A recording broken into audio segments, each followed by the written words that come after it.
دەم باش تەماشەوانی گەلێکی ژا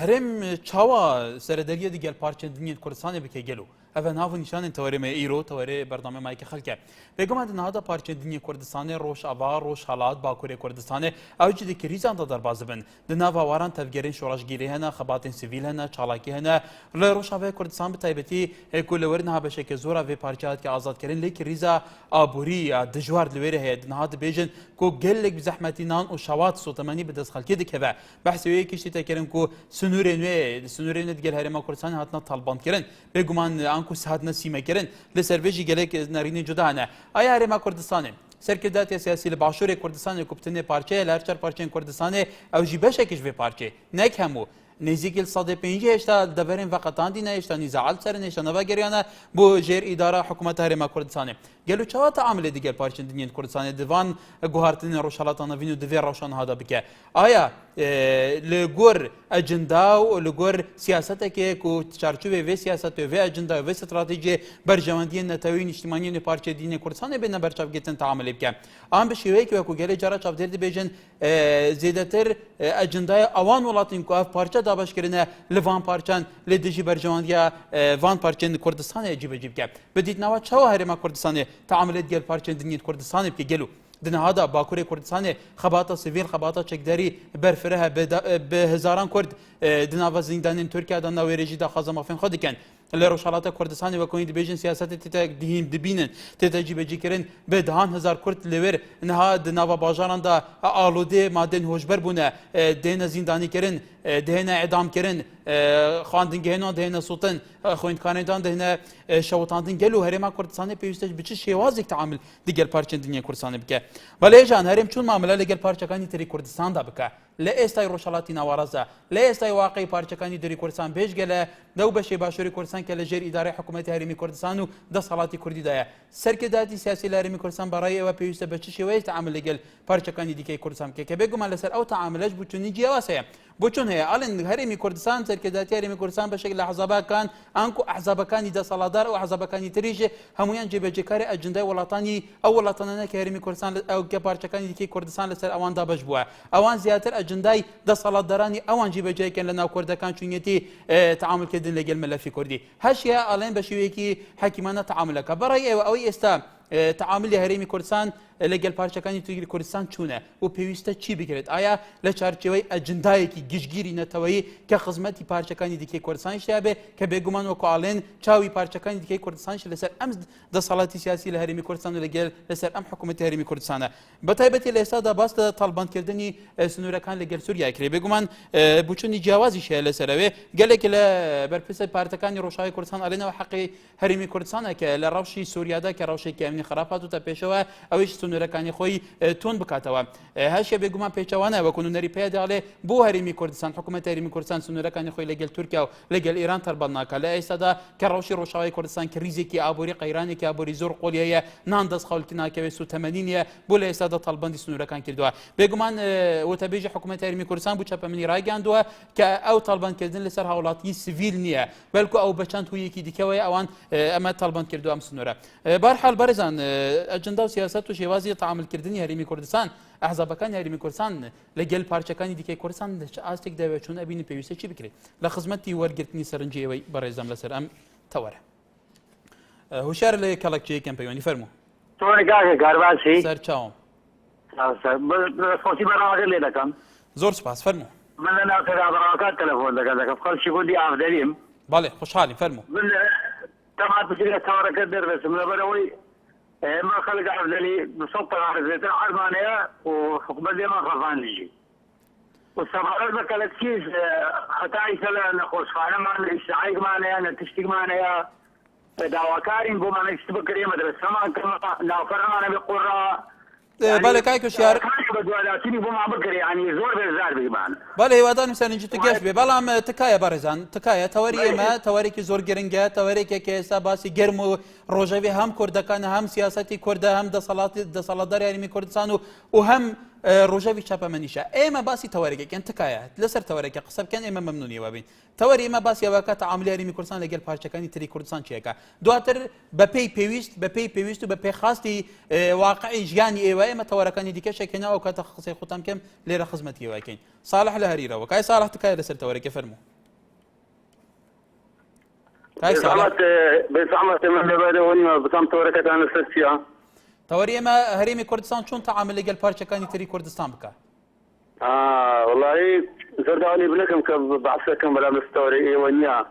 ما دش ياري بوندكم لجندي باشو يسر وتا استا وما ويسي صار بذلك انك يا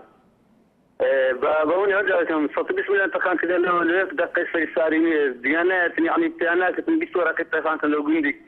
كجندي باشو يسر وتا استا تدكني كاشوت بارتو لبانا كان لتيا كان دومي شتا استا مثلا تشمي لبيتا استا بستزادك وبزاد شومان يك خوش دما في خوش بكم بالي كايك صالح بالي سباس بتوش رزقار لشر باجر كاي رزقار تكاي لسر تورك فرمو سرتا دەست خۆشی لێکم سپاس بۆ تەوەرەکەتان هاوڕێژیان زۆر سپاس سەبارەت بە تەوەرەکەتان خۆزگەیەکم ئەڵێم خۆزگا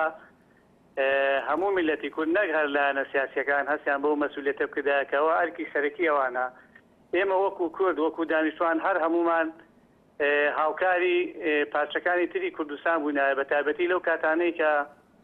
پێویستیان بە هاوکاری ئێمە پێویستیان بە ڕێنمایی ئێمە لەبەرەوەی خۆمان لە کوردستانی عێراق هەر کاتێک کە لێمان قەوما بێت یاخود حاڵەتێکمان بۆ دروست ببێت پەنامان بدۆتە بەس پارچەکانی تر و بە گوێرەی توانای خۆیان هاوکاریان کردوین پێم وایە بێت ئێمە قەرزاری ئەوانین هەم وەکو خەڵک هەم وەکو لایەنە سیاسیەکان وەکو حکومەتی هەرێمی کوردستان ئەکرێت درگا واڵا بێت بۆیان و ئەوەی کە پێمان ئەکرێت لە ڕووی مادی و معنەویوانێ هاوکاریان بکەین لەبەرەوەی ئێمە یەک چارە نووسمان هەیە یەک مێژومان هەیە یەک ئاینمان هەیە یەک زمانمان هەیە و دوشمنەکان هیچ کاتێک پێم وانە ڕەحممان پێ بکەن بەڵام تەمەناکەم کە ئەوانیش کورد یەک و یەکگرتوو بێت لەبەرەوەی خاڵی هاوبەشمان زۆر زۆرە ئەوەندەی کە خاڵی هاوبەشمان هەیە خاڵی ناکۆک و جیاوازیمان نییە ئەوەی کە جیاوازی هەبێت تەنها لە ڕووی کاری سیاسی و حیزبایەتیەوەیە تەمەنا ئەوەش کاڵ بکەینەوە بەڵێ هیوا هەڵە بچەوە کاکی وە فەرموو ئەگەگەرم کاتۆ باش سەر چاوم لەسەر تەوەرەگە شتێکی تر ژمێ دوای ئەوەی لەسەر تەوەرەگە دەرفەتم دەی زۆر مەمنون دەبم سوپاس بەسە کرد بە کورتی زۆر بە کورتی کاکی بەسەر چاو بەسەر چاو فەرموو وەڵا بەنسبەت کوردانی بڵێن سووریا ئەوانەوە یعنی کوردستانی خۆمان لە گەشایە حەقا یعنی باوەشیان بۆ بکەنەوە هاوکاریان بکەن و یارمەتی زۆریشیان بدەن لەبەرەوەی ئەوان لەم کاتا پێویستیان بە ئێمە زۆرە و دوای ئەوەش من دەستخۆشی تەوەرەگە لێگەم بەڵام یەک شتمەیە لێرەوە لە ڕێی کەناڵەکەتانەوە ئەمەوێ بیگەیەنم کاگاکار ئەگەر ڕوخسەت دەبێت بەڵێ من دوێنێ سێشەمە چووم بەسەر گۆڕی بەرزانی نەمێر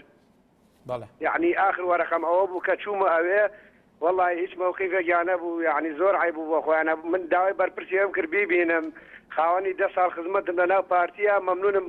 بە 200,000 بە 300,000 هیچ دەرفەتێکیان بۆ من نەدا ئەوە یعنی ئەو بێ موقیفیان نەکردایان حسابکە من چوومە ماڵی ئەوان بەڕاستی نانێش بیبینم و من داواکارم لە ڕێی کەناڵەکەی بەڕێستانەوە دەنگم پێیان بگات بەڕاستی زۆر شتێکی ناخۆش بوو یعنی من وام دەهاتوە بەڕاستی سەخۆم باڵێ کاک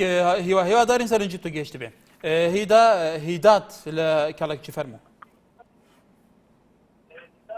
هیدا لە کەڵێکی فەرموو كاك يا وارا باس سەر چاوم يا وارا باس سەر چاو کاکیدا جێم لێتە فەرموو تەوەرەکەت ئەحمەد لەسەر تری ئەگەر بووم بێژەوە بەڕێزان بێگومانەوە چەند جار دووبارەم کردەوە تەوەری ئێمە لەسەرەوەی هەرێمی کوردستان چۆن تەعامل لەگەڵ دەور و بەرکە چۆن تەعامل لەگەڵ پارچەکانی تری کوردستان کە فەرموو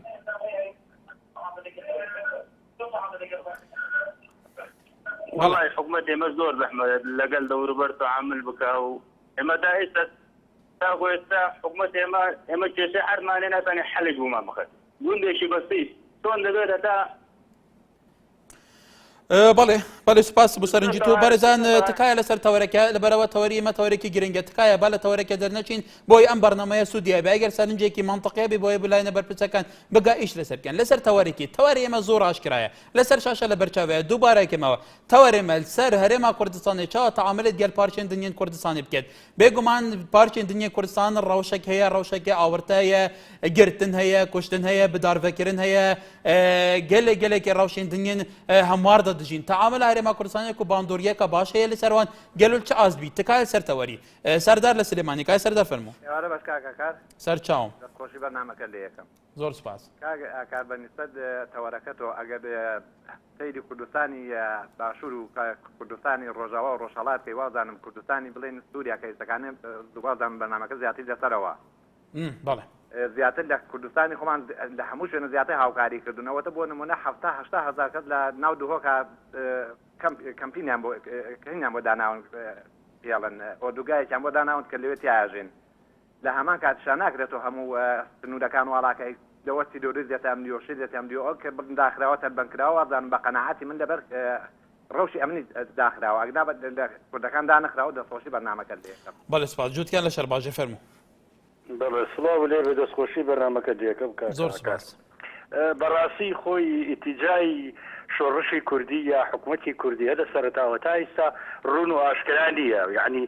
بەرنامەی چییە یعنی چۆنی خەباتەکات چۆنی پاچەکانی کوردستان ڕزگارەکات تۆ بدێ لە دێو پاچانەی کوردستان وەکو ئینسانێکە هەر چوارپەلی هەیە واتە دوو دەست و پاچ هەیە بڵزەبت عینیشتە هەر شتێکیانی هەر لایەکی نەبێت بە نقصان حسابە دەم معوەقە لەبەر ئەوە هەتای ئیتیجایەکی ڕوون نییە لە شۆڕشی کوردی لە سەکردایەتی کوردی لە حکوومەتی کوردی ئایا چۆنی خەبا دەکات یعنی خەبا دەزانی چۆنەکاتێتە بازاڕک و بەقاڵە ڕۆژە چەندەی دەستکەوت دەستێکە و دەستی نەکەوت یەتوە ماڵەوە باز ئاوایە بەردەوامی ئیتیجای و حیزبانە بەردەوامی لە کوردستانە و لەسەر بەشەوەندی دەرەکی کاریان کردووە و لە پێناوی مەساحەتی خودی خۆیان و چەند کەسانێک و ئەو حیزبە بەداخەوە زۆر بەداخەوە میلەتی کورد پێم وایە لە ڕووی وشیاری و نەتەوایەتیەوە زۆر کۆڵە زۆر لە دواوەیە چوا بەڕاستی و کەسانش کە بەدای حیزبانە کەوتون ئەوەی تیجای و حیزبانە بەڕێوە بە نیتیجای یعنی هاوڵاتی خۆیان و وەتەنی خۆیان و نیشتیمانی خۆیان نابن بەڕێوە بەڕاستیەوە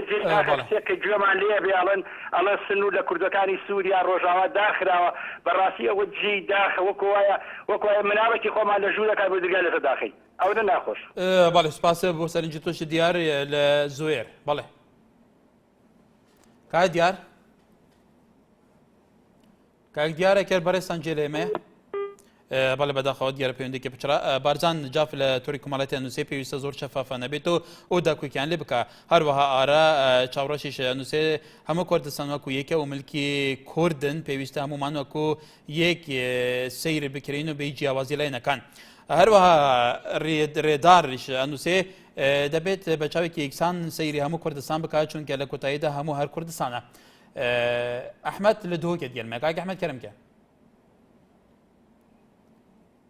ئەحمەد لە دەوەکێ دەم باش بکات باشتر کەرمکە دەستخۆشێت کە میرۆکات و گەل لەک مسڕی دەستێتە سەر سویچی بتن ڕێژام ئەوە بەری لەگاڵژم گوتەتەوە کاکشوانیی دەف قەناتێمە قەناتێکی سەر بخۆیە نەبت قەناتی ڕافی دێنێ گفتوگۆی نەخۆش دەستخۆشێت ئێروگە چاوتە چێ باس کرد تەوەلی نەدەکەوت ئەبە تەوەلی نەدەکەوت چ هەبێت پشتینگی علاقاتێت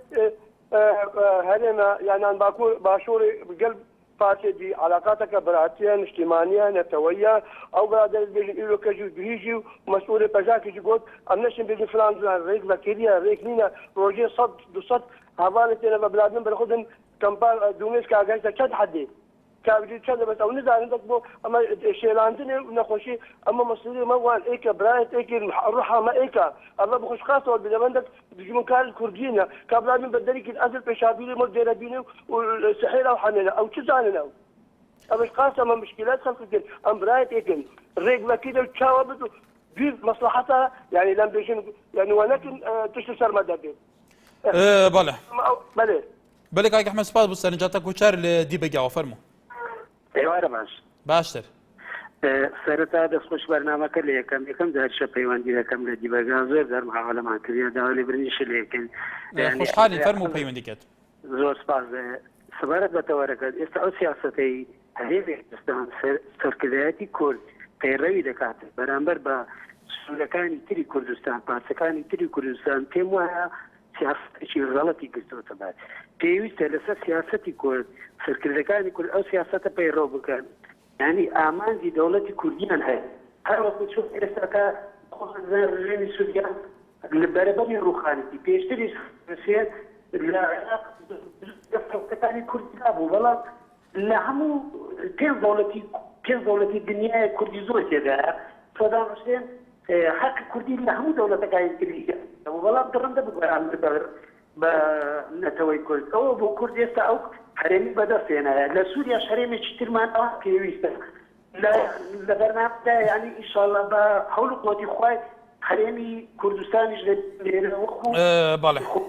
سەبارەت بە تورکیا ئەو سیاسەتە ئێستا کە سەرکردایەتی کورد بە تورکیای گرتیە سیاسەتێکی غەڵەتە ئەمە دەبێت چاوەڕێ بکەین یعنی سنووری کوردی جوگرافیای کوردی گەورە بیتر لەبۆ ئەوەی تموعی خۆمانەیە ئەمەش وەکو نەتەوەیەکانی تر وەکو نەتەوەی عەرەب وەکو نەوت تورک وەکو ئەوانی تر ببینە دەوڵەتێکی کوردیمان هەبی ئێستا بەڵێ کای کوچەر بەڵێ سپاس شوان لە ڕانیەکەی شوان فەرموو کاک شوان ئەنکارە باش هەموو کاتێک بەڵێ کاکە سەرچاوم کاک شوان جێم لێتە فەرموو دەستخۆشی بەرنامەکە لێ دەکەم سپاس فەرموو سەبارەت بە تەوەرەکە دەڵێ هەرێم چۆن ماوەڵە لەگەڵ پارچەکانی تری کوردستان بکەم من باوەیەم سەرۆکی یەک حکوومەت تا ئێستا شاری ڕزانی نەبینیوە چۆن ماوەڵە لەگەڵ پارچەکانی تری هەرێمی کوردستان بکات شەرت نییە ئەو سەردانی یەک بە یەک لا دێکان و شارەکانی کوردستان بکەن سەرکردەکان بەڵام ئەوان لە شوێنێکی دانیشن چون ئەوان سیاست داڕێژن چون تعامل لەگەڵ پارچەکانی دیکەی کوردستان تعامل لەگەڵ شوێنەکان کە مەبەستمان سەردانی یەک بە یەکی شوێنەکان نییە تعاملی سیاسی تعاملی بەرژەوەندی تعامل لەگەڵ ئەجندای پارچەکانی تری کوردستان بەڵێ تەمەن لە قەڵات جێ کاک تەمەن فەرموو کاک تەمەن بەرحال حەمید لە هەولێرەوە کاک حەمید فەرموو ئەو کاتتان باش لە هەولێری پایتەختەوە سەرچاوم دیارە ئەوە تەوەرێکی زۆر گرنگە بەڵام یەکەیەکە ئەگەر باسی بکەین زۆر دەخانێ هیوادارم لەگەڵ وڵاتانی ناوچەکە لەگەڵ وڵاتانی دەوروبەر عێلاقەیەکی هاوسەنجی هەبێت وەکو لەگەڵ کۆماری ئیسلامی ئێران دیارە هەریەکەیان تایبەتمەندێتی خۆیە باسکردنیشی جیایە و کۆماری تورکیا و دواتر ئێمە ئێستا لە ئێستادا مەبەستمان سووریایە زیاتر سووریا بۆ ئێمە گرنگایەتی هەیە دیارەوە تاثیری ڕاستەوخۆی لەسەر ئێمە هەیە یعنی بۆ حکوومەتی هەرێم شتێک هەیە کە پێی دەڵێن یاسا و ڕێسانی و دەوڵەتیەکان کە ناتوانێت پابەند نەبێ پێوە هەروەکو تورکیا و ئێران و دەوڵەتە عەرەبیەکان چۆن پابەندن هەندێک یاسا و ڕێسایە ناتوانێت لێ بدات بەڵام ئێمە بۆ کوردانی خۆراوە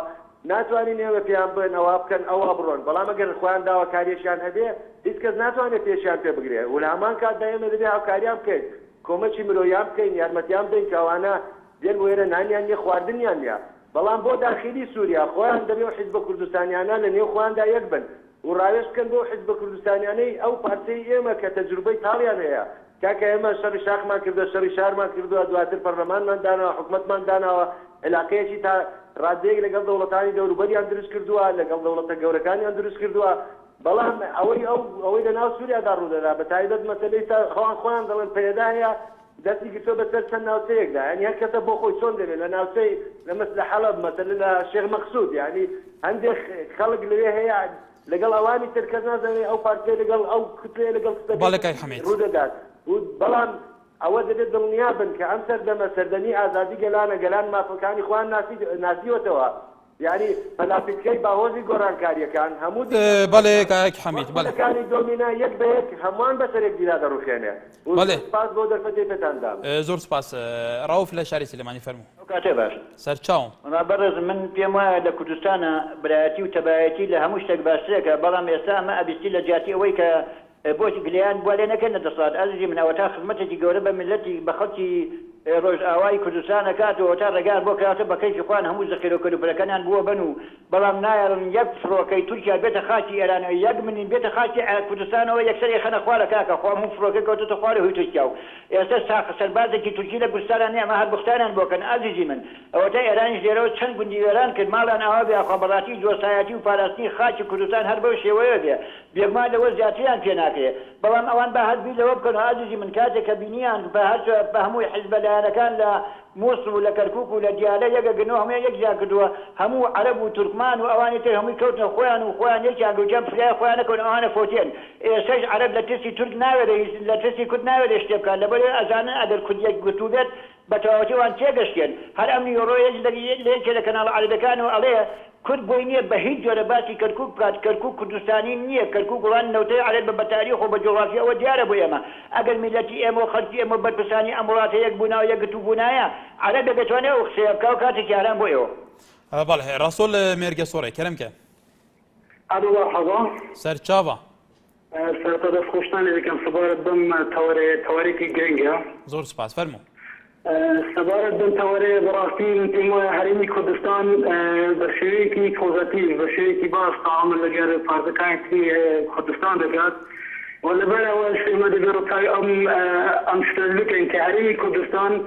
مەسئولاتێکی سیاسی لەسەرشانە وەکو هەرێمەکانی تر نییە هەرێمی کوردستان هەرێمێکی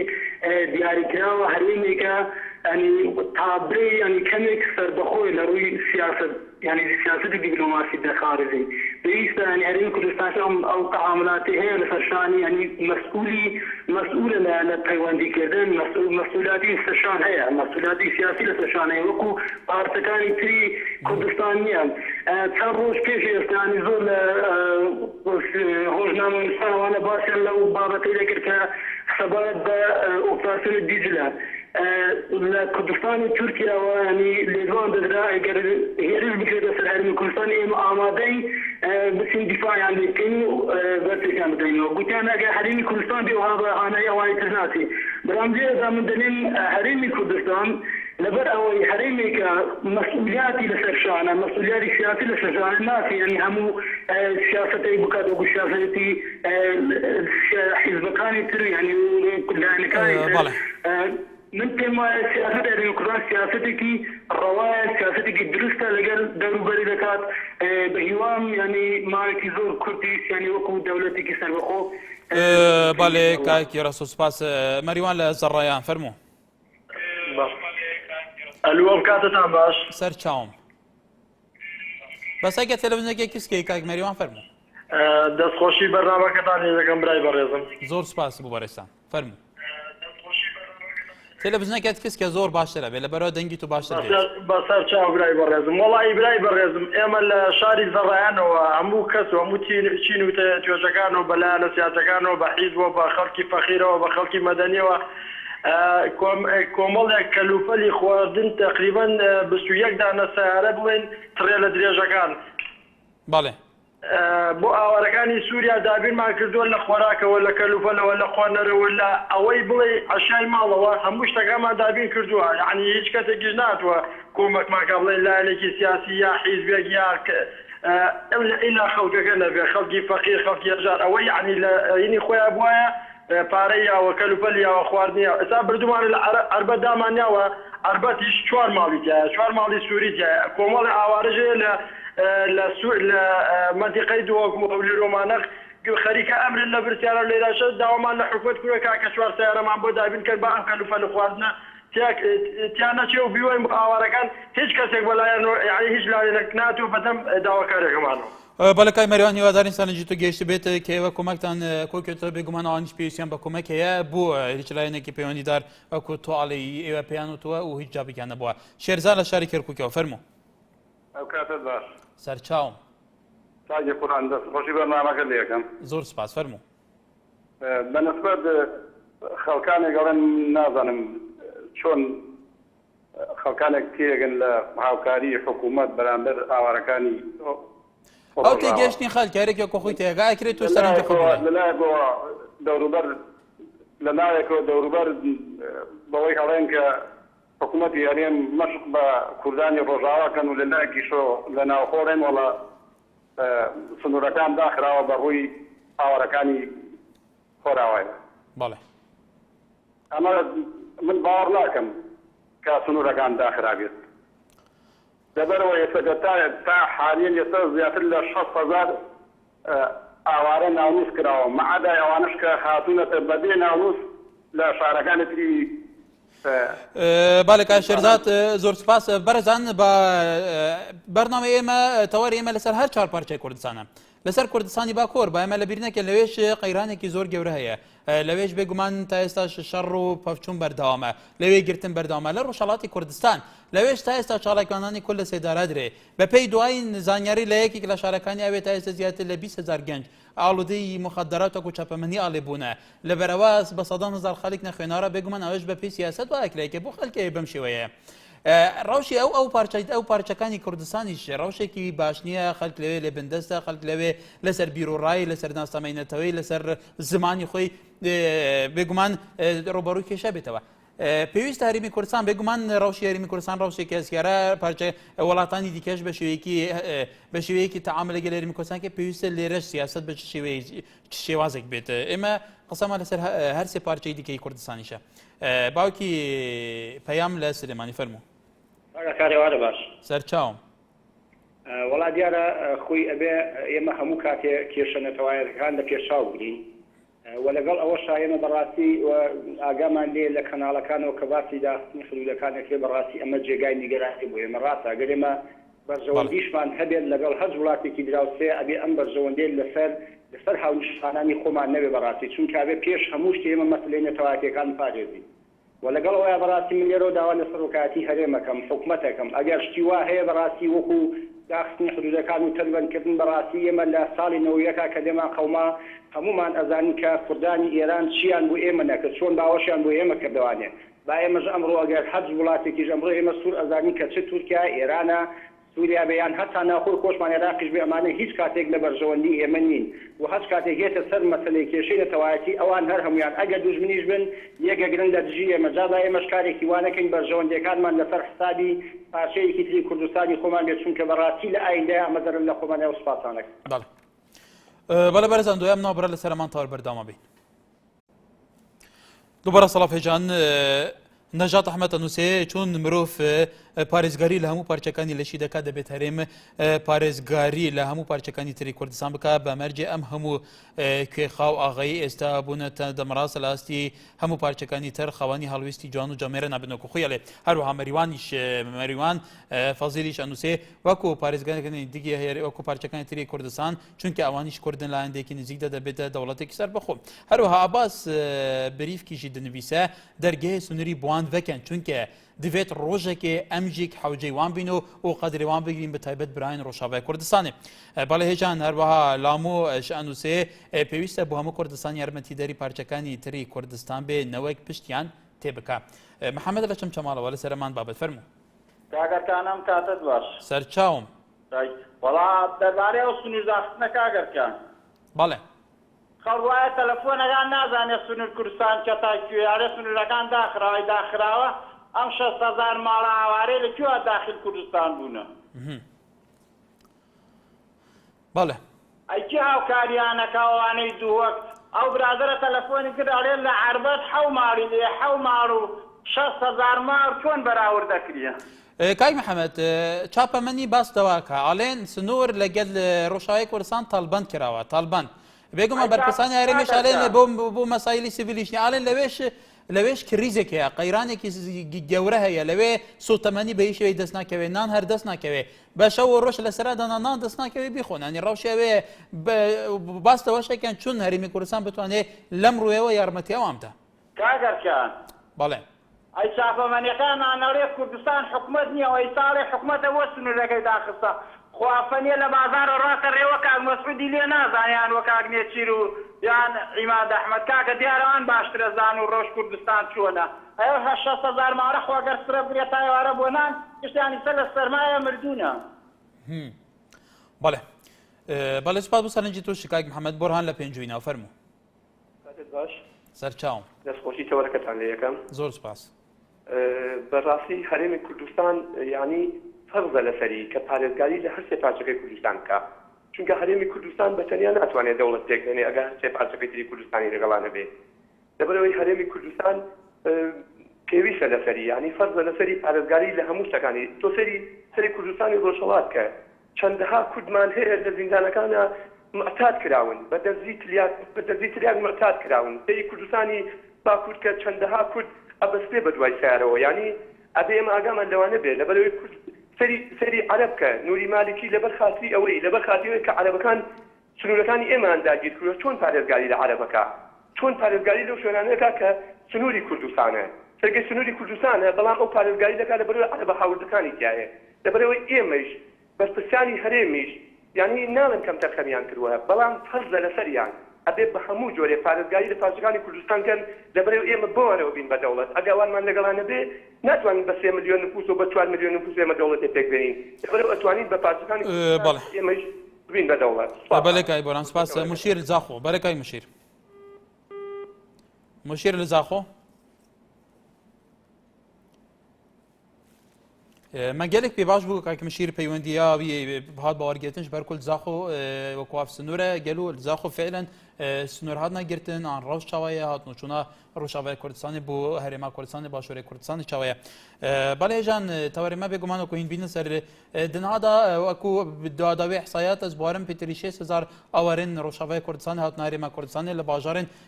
کوردستانی پارڤە بوونە لە باژارê دویەکێ کەمپادومیسەیە بە 10,000 ئەوەرن ڕۆژاوای کوردستانی لەوێنە و ئالیین پەیوەندیدارژێک وەکو پێویستە ئالیکاری بوو دابینکردە هەروە دناژێکدا بێگومان لە پارچەندنین کوردستانی گەل و سیاستکردن و شێوازی سیاستکردن هەرێما کوردستانی سەرکردەتی سیاسی هەرێما کوردستانی دیگەل وان پارچە چاو بە ئانگ و شێوازی وان پارچان خۆپڕێڤەبرنێ لە ڕۆژاوای کوردستانی دەستیا بڵندا کوردیە گەلە جارابخۆی کە دوتومەتبارکن حتا نوکە ئەجندایەکی ڕۆشن نییە لە ڕۆژهەڵاتی کوردستانی ئەجندایەکی ڕۆشن نییە هێزن شۆڕاشگەری نێرە دەباش بنە بە سەرچان پارتیەکان ئەف پارتیەژی گەلێ جاران منشەق دەبن لە باکووری کوردستانیشی نەفسی تشوانژی گەلێک تەوەجهاتین جودا هەنە تاچان گرنگە کورد دنافخوادا دوان پارچاندا ئاراستە و ئەجندایەکەوان یە زەڵاڵە بێ ji ber ku bizan çawa siyaset bikin her wa herêma Kurdistanê jî pêwîste çawa teamilê gelam ke deman de bide ku peywendiyên digel van welatan digel Îranê digel Tirkiye gelek başin ew jî çawa teamilê gelan hikûmeta bikin ji bo ku bikar bin li wer jî mafên Kurdan weku mafên wan yên demokrasiyên çandî yên neteweyî bêhne tezbît kirin gelo berê temaşevanê nêja Mihemed چەکوانی شانوسێ وا باشە کێشەکانی ناوخۆ چارەسەر بکات کە لە ناوەندی بارحال هەروەها وەلیدیش ئەنووسێ سەلاو لەمە کوردستان وەکو یەکی مولکی کوردن و پێویستە هەمووان وەکو یەک سەیری بکەین بە جیاوازی لایەنەکان و دەستخۆشی سوپاس بۆ بەڕێستانیش هەروەها ئەحمەد معرفش ئەنووسێ بە هیچ شێوەیەکی کۆراوەکەمان لە بیر نەچێت ساڵی 1990 کە کوردەکانی خۆمان بوون باوەشیان بۆ کردوونەتەوە ئێستاش ئەوان چاویان لە ئێمە یا هاوکاریان بکەین بەڵێ شێرزاد لە شاری سلێمانی فەرموو یاڕە باش سەر چاوم وڵی من لەوە تێ نەگەیشتم ئەڵێ بەسەریا وەسێ 2 سەعات بۆنان لەکوێ کاکێ شێرزاد ئەوە لە ناو ڕۆژاوی کوردستان ئێستا کریزێک قەیرانێکی ئابووری زۆر قۆلی هەیە لەوێ لێرە لەوێ نان دەست ناکەوێت سوتەمەنی نییە ئەو لە ناوچەکانی تری سووریا خەڵک هەمووی ڕووی لەوەیەکەن لێرەش ئەڵێن سنوورەکان وەکو پێویستینە هاریکاریان ناگاتێ ئەنی لەوێ ئێستا وەکو چاودێرەکان و چاپەمەنی لە ناو ڕۆژاوی کوردستان ئەڵێ لەوێ قەیرانێکی زۆر گەورەی دەستکەوتنی نان و سوتەمەنیە کە بێگومان ئێستاش وەرزی سەرماسوڵەیە بڵێ بەڵێ ژیان جا ئەش وڵاتی شەڕی تیا بێت دڵنیا بە لەوەری شەهیدی تیا بێت برسێتی تیا ئەبێت یعنی تۆ بتەوێت بەنان و هەمووی شۆڕشکەیت و لەبەر سوڵایە شۆڕشکەی ناکرێت ئێمەش سەردەمێک بۆ ئەوە شۆڕشمان کردووە و دوای ئەوەش لە کەمپی دۆمیزە 6,000 ئاوارە هەیە ئایا ئەگەر ئەمە حکوومەتی هەرێم داحمیان نەکا و گەداویستیان بۆ دابین نەکا ئەوان هیچیان پێ بوو کات نەمدی و بۆ دوای ئەوەژەو برادرانە کە هەمی دەمیان گەرما هیچیان چون 10,000 ڕێکراوی زیندان سیاسەکان نزیکەی تە ڕۆژ لە لای بەخی گشتی کەمپینێکیاندانا بۆ هاوکاریکردنی ئەم هاوارانی سلێمانی ئەو برادرە قسەسلانی کە قساکەن هیچیان چون بەتانیە دانێن لەوێیە هەر بەتانیە بای 10,000 دینارە کاکە منی وادارم ئەزایی چۆنە کەس ئەو دەنێ لەسەر تەلەڤیزۆن دانیشێت یعنی کوردایەتی بەوەی کە فرۆشێتەوە یا کوردایەتی وەکی کەم کاتەوانەیە بڕوا و ئەوەی کە پارتی کە لە سنووری خۆیان بە کەس ناکرێت 6,000 ئاوارەی لە کەمپی دۆمیزایە جەنابی سەردانیانەکات هاوکاریانەکەن بە هەموو شێوەیە هاوکاری ئەو ئاوارە نەکراوە برای ئێمەش وەکو سنووریش سنووردا نەخراوە ڕاست نییە ڕۆژانە خەڵک لە سووریاوەیەتە ئەم دیوانێ براکەم بەڵێ باوکیان نەس لە سلێمانی فەرموو باوکیان نەس دەم باش کاکە سەر چاوم باش شکر دەستخۆشیتەوە جوانە لە یەکەم بەرەزنی شەڵا من هیوادارم کە ئەو وا نەبێت سنوور لە کوردا بخرێت ئەوە یعنی شتێکی زۆر ناشرینێ بۆ ئێمە با سەرۆکی هەرێم کاک بەسەر بەرزانی بێتە سەر تەلەڤیزیۆن بڵێ ئەسڵ و ئەساسینی ئەم شتە ئەوە ڕێگاکەی ئەوە جیاکە و دا نەخراوە بۆ پشگیری لە سونەکانەکە بۆ مزاهرەکردن با بێتە سەر تەلەڤیزیۆن خۆ بە شتێکی نییە شارەوە نییە بڵێ خەڵکی کوردستان ئەمە حاڵ ئەوە سنوور دانەخەتون معناکە سنوور دابخرێن جاشی تورکیای نابێ سنوور دابخرێن معنەمە ئەجندای تورکیا بەڕێوە بێ هیوادارم هەر سەرکەوتوون بەڵێ سپاس بۆ سەرنجی توش بەڵێ ژان بێگومان ڕەوشانها ڕەوشە کوردان لە پارچەی دنیای کوردستانی ڕەوشێکی ئاورتەیە ڕەوشێکی تەبلیغاوی تێدایە ڕەوشێکی خەڵکی تێگرتن سەرا وەک کورد بوون ئەوان سەرا زمانێوان سەرا چاڵاکێنوانیان سیڤیل وەکو کورد بێگومان گرتیگەین تورکیادا پێتری 10,000 شارەدار پەرلەمانتار سیاسەتمەدار ڕۆژنەمەوانی کوردانە لە ڕۆژهەڵاتە کوردستانیژی کە هەر نەفسی تشت بێدەهان سیاسەتمەدار و ڕۆژنەمەوان و چاڵاکێن کوردان زیندانەداهانە گەلێکیشانە ئەوێدی ئەم رێسێدارەدانێ بدارڤەکێنێ بەسەردات کە سەپاندن لە ڕۆژاوای کوردستانیژی ئەvek و ڕەوشەکەوەکەین وەکو خۆیایە چاپەمەنی بەسە دکە بێوی ئەوایە سەربەست لە زەڕایان فەرموو ئەم کاتە باش بەڕێز سەرچاوم بەڵێ بەڕێزم بۆ تەوەری بەرنامەکە لە ڕاستیا پێویستە کە لایەنگران و یعنی هەموو حیزبە سیاسیەکان لە هەرێمی کوردستانە بە تەواوی یەک بگرن و هاوکاری هەموو لایەنە کوردەکانی دەرەوە بکەن یەک چوار پارچەکە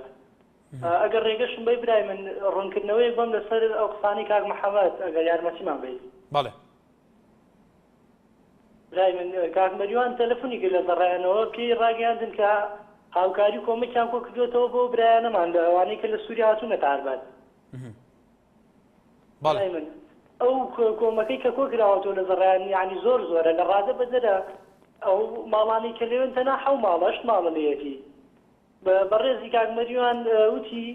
ئێمە پێویستمان بەوەی کە هاوکاری بکرێت سیارەمان بەداوین بکرێت بۆی خواردنەکان بگوازینەوە بۆ جێگایەکی کە نەک ئەوەی کە بڵێ لە جێگایەکی کە 6,000 یان ژمارەیەکی کە یان ڕێژەیەکی کە مەبەستی ئەوە نەبوو تەنها مەبەستی ئەوە بۆ هاوکاریەکە بگەێنرێتە جێگەیەکی کە کەسیاتی پێویستە لێ نەک لەوەی لە عربەتکە حەو ماڵی لێ هەر ئەوەنە و سپاسمانەکەم مەمنون بەڵێ سپاس بەرەزان کاکی مەریوان کە لە زەڕانەوە پەیوەندی کرد بوو کە ئەوان کۆمەکی زۆریان کۆ کردوتەوە پێویستیان بە سەیارەی بۆ ئێڕەوانەی کەمپی دومیست لە دۆی بکەن ئاوارەکانی ڕۆژاوای کوردستان تکایە کە دواتر پەیوەندی بکاتەوە بە ژمارەکانی NRT-ەوە بۆ ئەوەی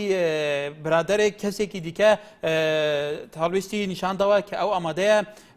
سیارە ئۆتۆمبیل دابین بکە بۆ ئەوەی ئەو کەلوپەلانە لەسەر حسابی خۆی بۆ شاری دهۆی کە بگوازێتەوە بۆ کەمپی دومیست بەڵێ بەڵێ بەرزان تەوەرێمە بێگومان دنهاجدا هەموو دەڤەرین کوردستانی لە هەرێما کوردستانی هەموو دەڤەران ئالیکاری تێنە کۆمکردن چه ئالیکاریان دراوی بن چه ئالیکاریان کەلوپەلێن دن بن بۆ مشەقبوویەن ڕۆژاوای کوردستانی کۆ نەها لە هەرێما کوردستانێنە هەروە بەریچاندێکی لە دهۆکێژی کێڕێک خەڵاوە کە ئالیکاری کۆمکردن ji بۆ یەکەم جار کە ئەوان وارن ئالیکاریان دەربازی ڕۆژاوای کوردستانی بکەن ji ber ku ڕەوشە ئاورتە دناوە ڕۆژاوادا هەیە لە وەرجی کە ئالیکاریە دناوە خەڵکیدا بێنە بەڵافکردن ji ber ku بکار بن هەرچی نەبیت هەندێک بارگرانیەوان سڤک بکەن سۆران لە شاری سلێمانیە فەرموو کاگەکان ئەم کاتت باش سەرچاوم کاگەکان حەزەکەم ڕێگەم بێ منیش بۆ سوونی خۆم بڵێم لەسەر قسەکانی کاک شێرزاد بێتە شیر ئەکید ئەگەر بێتە شیر بێ فەرموو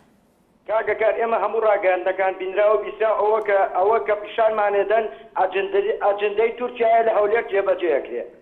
باشە بۆ بیرەنەوت ئەفرۆش بە ئیمارات بۆ ئەوە پێڕەوا نابینن کە یارمەتی کوردانی سووریا بدەن کاک شێرزاد دەیەوێتی 6,000 کەس هاتووە بەم دیوە ئەوێتی 6,000 سەرکردەی پەکەکە لەوێ تەسلیمی تورکیا بکرێت ئەمە شتێکە حاشا هەڵنەگرە کاگەکار سەرکردایەتەکەی ئەو تەلبەنی سنوورەکانی سووریاکە بۆچی تەلبەنی سنوورەکانی تورکیا ناکەن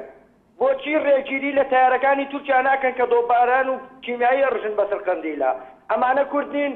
بۆ لە پێناوی مەساڵەحی کەسابەت و بیرەنەوت فرۆشتن و عەرز و ئاسمانی کوردستانی هەرێمی کوردستان فرۆشا بە تورکیا ئێستا هاتوون خوێنی کوردانی سووریا ژەفرۆشن بە تورکیا کاگەکار ئەگەر ئەم زروفە ئاوا بڕات سەرکردایەتی کورد ڕاجیمە لەسەری ڕەشەوە ئەنێ بە کوردەکانی سووریاوە لەبەر خاتری قەناعەت پێکردن و فەرینێکی تورکیا کاگەکار بەڵێ هیوا لە شاری سلێمانیە کاکی فەرموو ئەم کاتتان باش لە ڕاستیدا من ڕوونکردنەوەیەک هەیە و دواتر تێبینیەکیش سەبارەت بۆ ڕەوشە پێش هەموو شتێ ئێمە کۆمەڵی حەقیقەت هەیە با ڕەچاوی بگرین بۆ نمونە سەرکردایەتی کورد دەسەڵاتی باشووری کوردستان ڕەنگە زۆر لە ڕاگەیاندنەکاران ئاگاداری ئەوە بن یان خۆ هێشتا ئاگاداری ئەو حەقیقەتە نەبن ئێستا لە ڕۆژئاوای کوردستان زیاتر پێویستە هاوکاریەکان ئاودیوی ئەو دیو بکرێن تەنانەت دەسەڵاتی باشوور با بڵێن با دەسەڵاتی پارتی ڕێگر بووە لەو کارە بۆ نمونە بە چەندین ملیۆن پارە کۆکرایەوە لەگەڵ ئازوخە و کەلوپەل بۆ ئەوەی ببرێ بۆ ڕۆژاوای کوردستان من ئاگادارم لە نزیکەوە ئەو کەسانش کە ویستیان ئەو هاوکاریانە ئاودیوی ڕۆژاوای کوردستان بکەن تەنانە دوسێ شەویش لە هۆتێلەکانی دۆهۆکمانەوە پارتی ئامادە نەبوو ئەو دەرگایانە بکاتەوە بە مەبەستی بەهانەی ئەوە کە گوایە ئەم پارە ئەگاتە دەستی پەیەدا دواتر نەیهێشت و پارەکەی بەسەر خەڵکی کەمپی دۆمیستە وزع کرد ئێستا ئەو ئاوارانە کە ئێنە ڕۆژاوای کوردستان پێویستیان بەوە نییە هاوکاریەکی ئاوەها بکە و ئەو هاوکاریانە ئەبێ ببرێن بۆ ڕۆژ ئاوا چونکە ئەوانە کە لە باشوورن بە هەر جۆرێک لە جۆرەکان وەکو کارکردنی خۆیان وەکو خەڵکی ئێرەش قسووری نەکردوە خەڵکی باشوور هاوکاریان کردون بەڵام ئیدانەی ئەو داخستنی ئەو سنوورە و سیم خاڵدارکردنی ئەو سنوورە و ئەو کارە ناڕەوایانەی سەرکردایەتی کورد دەکەن و ئەمەش سەرکەوتوو نابێ و وەکو دۆڕانی ناو شاندەکە کە چوو بۆ بەغا و لەگەڵ ئۆپەراسیۆن دێژرا بە هەمان شێوە سەرکردایەتی کورد بەڵێ کاکە عەلی لە دوکانەوە فەرموو کارم کاتێ باش سەرچاوم بەە بەس کاگە کارجیۆنێک لەیت لێکردێنە سەر تەلەفۆنەکەی منی داخستەوە بەبێەوەی شتێک بڵێن کاکەلی من بە بۆرایکە هەڵەیەکی وا ڕوودا بێ بەڵام من تێلەفۆنی تۆ دانا بەعکسەوە من حەزەکەم لێرە تێلەفۆن بکەی بۆیە قسە بکەی بۆیە کاتی بەرنەما بەڕێزی کاگە کاکیان بەڵێ وڵی تەمەرە بڵتەوەڕێی بەڕێز ئەو قسانێ بەس ئەمنیش بەبێت تەشی لەسەر قسەکانی کاکشێزا قسە ئاکەم بەڵێ کاگیان ئەوە هەر قسێک لەو بارەوە بکرێتەوە خەوێکی بەتاڵە ئەوە خەوێکە زۆر زۆر بەتاڵە ئیبینێت 6,000 کەس لەوێ 6,000 کەس لەمێ ئەمانە پڕوپاگەندەیەکن بۆ کاتی هەڵبژاردن بۆ دەستکەوت و بیکا بە بەرامی سیاسی بۆ خۆی ئیزبەگەی بەکاری بێنێت هیچ ئامانجێکی لەوانە شتێکی ئاقیقەتە کە کۆمەڵێک بیر و بۆچوونی سلبی دەرەبرێت هیوادارم بەو شێوەیە نەبێت ئەگەر خۆی مستەفیدە لە ئیزبەی کە خۆی ئەڵێت کە خۆی مستەفیدە لە ئیزبەکە باش ڕێگە لە بیر و بۆچوونی کەسیش نەکرێت ئەگەر خۆی بە گوڵان تەقاوتەیان پلەیەکی لیرامە پلەیەکی بەرز با ئەو پارێ بەڵێ کاکەلی بڕێ لە کەس نەگرێت بەڵێ دەوەرەکەی بەڕێزیشە لەسەر دەوەرەکەی بەڕێز لەسەر دەوەرەکەی بەڕێزی شەمێ قسێ بکەم لەسەر دەوەرەکەی ئەکەر بە کورتی لەبەرەوە کان زۆر ڕۆی هەکە بە کورتی ئەو تەوەرەی کە بەڕێزی نیگروا داواکارن لە هەموو لایەنەکان داواکاری نەتەوەی گێرم خۆی بێتە سەر شاشە بڵێ ئەو قسانە و بڕێباگەندی و بەدروێ بخاتەوە بە بەڵگە مستەمسەنگی سەلمێنێ کە ئەو شتانە وانە بەڵام گەشتەکان وایە حقیقەتە زۆر زۆر ئەو برابەرەزانی کە لە شاری کەمانی و تەلەفۆنیان قسەکانیان زۆر ڕاست بوو حقیقەتە بەڵێ کاکەلی شێزا دوورن لە ڕاستی بەڵێ زۆر سپاس بۆرهان لە زەڕایان فەرموو ئەم کاتەوە باش برای بەڕێ سەرچاوم براگیان دیارە ئەم هاوکاریانە بۆ دەر و دەراوسێ لە هەموو دنیا شتێکی سەرشان و ئەرکێکی زەرورەتە ئێمە کە کاتێکەوە ئاوارە بووین و چوینە ڕۆژهەڵاتی کوردستانی ئەودی و خەڵکم بینیوە ئوستادی جامیعە و مەلا و مامۆستا و ژن و مناڵ دوکانەکانیان ئەخستە ناو ئۆتۆمبیلەکانی ئێمە و کۆمەکێکی بەردەوامیانەکردین و هاوکاریانە کردین من داوام لە میلەتی لە خەڵکی کوردستانی لە خەڵکی کوردستان هەیە کەوا وەکو هیمەت بەرز بن بەرامبەر بە هاوزمان و هاوفکرەکانی خۆیان کەوا درێژی نەکەن و ئەگەر بە کۆڵیش و بە پێی پەتیش ئەو شتانیان بۆ ببن من هێشتران هەر بە کەمی ئەزانم پێویستی سەرشانی هەمومانە بە گەنج و پیر و مناڵەوە غیرەتمان هەبێت ئەگەرێکی لە 250 کۆ بێ لە کیلۆیە ئاردی ئەو بایعیەوە بێ کە بۆمانێت درێغی نەکەین و منەتی بەسەر کەسان نەکەین ئەمە هاوزمانی خۆمانن ئەمڕۆ لیان خۆماوە و پەنایان بۆ ئێمە هێناوە و پێویستە هەر دەواازەیەکیش داخرێ بەو پەڕی جورئەت و بەو پەڕی هەڵمەتەوە مامۆسایانی ئاینی مامۆسایانی دانیشگا قوتابیان زانکۆکان هیمەت بکەن مەجای ئەوە نەدەن بە هەموو میلەتی کوردەوە کەوا ئەو دەواازانە بکرێتەوە وها ئەو یارمەتیانە نەک هەر تەنها لە کوردستانی خۆمان بەڵکو بۆیان بگوێزرێتەوە ئەگەر هەتاوەکو ئەو شوێنانەی بەڵێ کاکی بڕهان کۆبرێتەوە یارمەتیان بدەوە ئەم دووبارەی داوە لە بەڕێستانەکەم ئەو هاوکاری کە ئێستا لە عربەت دانراوە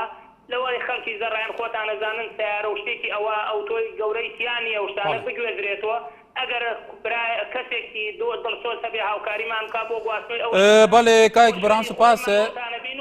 بەڵێ دیارە دو پەیوەندی بۆ بەڕێزان کاتمەکەمەوە لەسەر قسەی تو کاک بڕان ئێستا کەسێک فعلەن یەکێک لە خەڵکی شاری سلێمانیا بزانن پەیوەندی کردووە کە ئەو ئامادەیە لەسەر ئەرکی خۆی بە ئۆتۆمبیلەوە ئەو هەموو کەلوپەلانە بۆ گازێتەوە بۆ شوێنی مەبەست کە بووی ئەڕوا لە کەمپی دومیست لە دووەی کە لە هەر شوێنێکی دیکە بێ ئەو ئەگەر ئێوەی بەڕێز ئەوی لە زەڕایان بەو کۆمەکی هەڵساون پەیوەندی بکەن بە نارتیەوە بۆی زیاتر هۆی وردەکاری لەسەر ئەو بابەتە وەرگرن بەڵێ ژان بێگومان ئەو ڕەوشە ڕوشەبای کوردستانێکێتی حتا کەلجانە بە ئینسانیژی بە بە ڕەوشێکە کورد لەوەر کریزە کات کە پێشە بێگومان برسینە بێ گاز و بێ شەواتن پێویستە چ ئالیکاریان بێتەکەن شلای سیاسیژی بە پێویستە سەرکردداتی سیاسیاری ماکۆرستان گەلڤێ ڕەوشە هەسکار چاو تەعاملێ بکە گەل و چاو بەرژەوەندیان گشتیان نیشتیمانی و نەتۆیی لە بەرچاو بگێت چاوە لە وان پارچانجی ئالیکار بێژ بۆ کۆ سیاسەتێک لە وان پارچانجی ئالیەن سیاسی وان پارچان کۆم بکە سیاست و ئەجندایەکی ڕۆشن و زەڵالە بە چاو تەعاملێت گەلواقعی بکەن و vê فرسێک دەستخۆنە دەم بەرحال دەگومان ئەڤەژی کەم بۆ ئالیەن سیاسی و بەرپرسێن بڵندن هەم هەرێما کوردستان هەم پارچێندن زەڤریتە بە هێویداری نوانجی گوهداریە جادا کوردستانی کردبە هەیە سبەهی ئەم